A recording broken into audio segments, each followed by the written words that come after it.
Do you know why the Israelites or the Hebrews are called God's chosen people? Because we are their descendants, that means we are also special. But this raises the question, if we are exceptional, why aren't we in the land of our ancestors, also known as God's promised land? Why are we in exile? Do you know what happened and why God rejected our forefathers and sent them into exile? If not, then stay with me, because in this video, I'll provide the answers to these questions and more. You discover what our forefathers did that was so heinous that God rejected and exiled them. You'll also notice that what they did is identical to what Kanye West and others are doing by making unfounded claims about being Hebrews. Just as it proved to be detrimental to the welfare of our ancestors, the same applies today. Okay, so in part 1, I spoke about how Kanye West's claim of Hebrew identity without evidence to support it threatens our Hebrew awakening. It is like a two-edged sword that is deadly on both sides. One side I liken to the story of the shepherd boy who cried wolf to deceive nearby villagers. Because of his false claims, he was not believed when he finally spoke the truth. So his lies eventually cost him his life. Similarly, if Kanye West is challenged on camera to prove his claim of Hebrew identity and he can't, it will cause similar damage. His failure to provide evidence to support his claim means that when we finally present the evidence or tell the truth, no one will believe it. Just as no one believed the shepherd boy when he finally spoke the truth. This is because lying creates a general sense of mistrust and must be avoided, especially if we have celebrity status. Therefore, when Kanye West is put on the spot and can't deliver, he will be seen as a liar and humiliated. The fallout from that will cause even genuine Hebrews not to take the Hebrew awakening seriously anymore. But there is an even more perilous aspect of Kanye West's claims of Hebrew identity without supporting evidence. This is what I'm going to talk about today.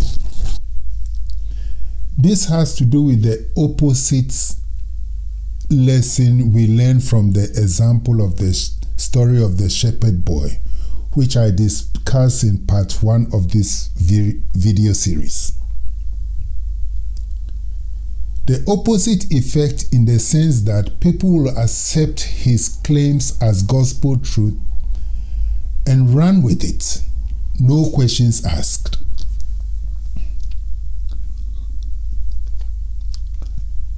Think about it.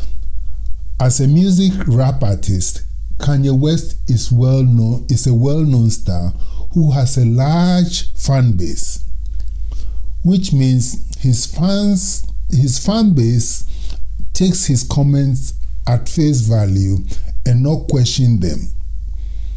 So despite the absence of proof to his claims, a great number of people will follow in his footsteps and claim Hebrew ancestry without question.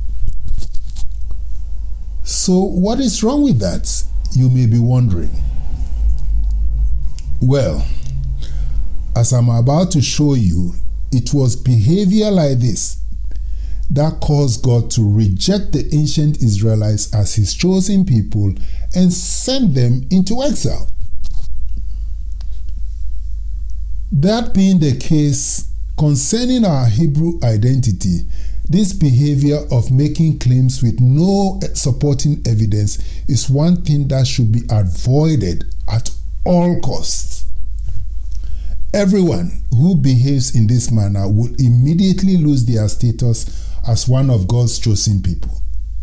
The same as God did to the ancient Israelites when they behaved in a similar manner.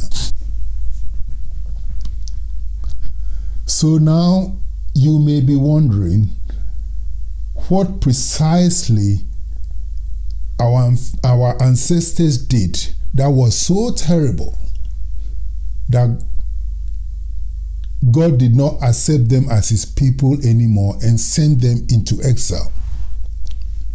The truth is that they had evolved into a nation of liars feeding on conspiracy theories. They made up claims about God without offering a single scrap of evidence to support their assertions. The account is in the book of Jeremiah, and we are going to look at it today. The majority of you in the United States are probably aware of how deadly conspiracy theories can be, especially in the light of Donald Trump's decision to reject the results after he was defeated in the last election. He came up with the conspiracy theory that he won the election, but it was stolen from him by his opponents. So even though he lost the election, he still managed to keep his fan base by lies, by coming up with this conspiracy theory. Most people in the world know he's lying based on the evidence from the election. So the question is, why does his fan base ignore the evidence and believe him? Why? The problem with humanity is that it readily accepts and believes conspiracy theories by someone famous or powerful. This is a fact of life. So I was not too surprised to see Donald Trump come up with this false story about why he lost the election and his supporters bought it. He did so knowing very well that people follow celebrities blindly. This is exactly the problem we have with Kanye West, a celebrity who came out and declared himself to be a Hebrew without providing any evidence. He has a huge following because of his music. Therefore, his followers feed off his words, which means they will readily accept what he says without question. And the result is that you will have many people believing they are Hebrews without any evidence to support their claims. But then this is deadly and falls into the category of what the Bible labels the synagogue of Satan.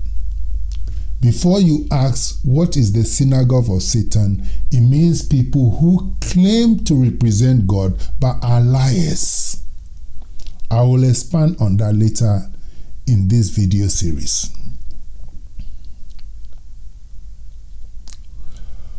Worshipping graven images had always been a problem for the Hebrews, the ancient Israelites. But these were objects fashioned with their own hands. Worshipping such crude idols reflected their low intelligence. So the Almighty punished them for this brainless idolatry. Nevertheless, he was patient with them, knowing they would stop doing so as they matured in knowledge. Yes, they did mature in knowledge. Yes, they moved away from the graven images. But even so, they matured into something far more dangerous. They progressed from making graven images to false teachings representing Almighty God. They built up an ideology of God based on lies. An ideology is far more dangerous. It's far more deadly because it is an abstract concept that can be institutionalized as a national belief system. This means that when it takes root in the mind, it is much more difficult to uproot and get rid of. Think of it this way. With graven images, when you get rid of the idol, the people have nothing visible to pray to as they are God anymore. So within a short time, they forget about the idol and as time goes on, move on to some other form of worship. But that does not happen when it is an ideology. The belief system is not based on visual objects, as it is all in the mind. Therefore, trying to get rid of it is really difficult as it will require a mind change. You can see what I mean with the example I gave with Donald Trump's conspiracy theories. So when people are corrupted this way, they hold on to the lies and won't let go, no matter how hard you try to get them to change. The same thing happened with our ancestors in ancient Israel. They came up with lies about how they perceive God and would not let go of the falsehood. Faced with the seriousness of the situation, God divided the people into two camps. He illustrated this by showing the prophet Jeremiah two baskets of fruit. One basket was good, and these were the people going to go to Babylon. But the other basket, the fruits were so bad that nothing could be done except throw them away. And these were the ones going to go to Africa. These are the people we are descended from, the bad guys or the rejects. We are their descendants. They had come up with the idea or the conspiracy theory that God had a wife. The concept of a male and female deity, God and goddess, is how they style this new form of worship. And they were determined to hold on to this belief no matter what God said. Pissed off by their intransigence, God destroyed ancient Israel and banished the people into exile. When you meet their descendants in West Africa, you will see this is a major part of the belief system.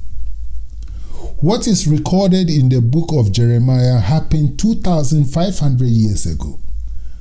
But visit the Ewe people in West Africa, and they still hold on to this false belief that forced God to destroy the kingdom and drive their ancestors into exile. The fact that their descendants still hold on to the teachings that brought about our downfall demonstrates how dangerous and damaging lies and conspiracy theories can be when people believe them. Once it is planted in the minds of gullible people, they hold on to it and won't let go. Thus making it difficult to get rid of.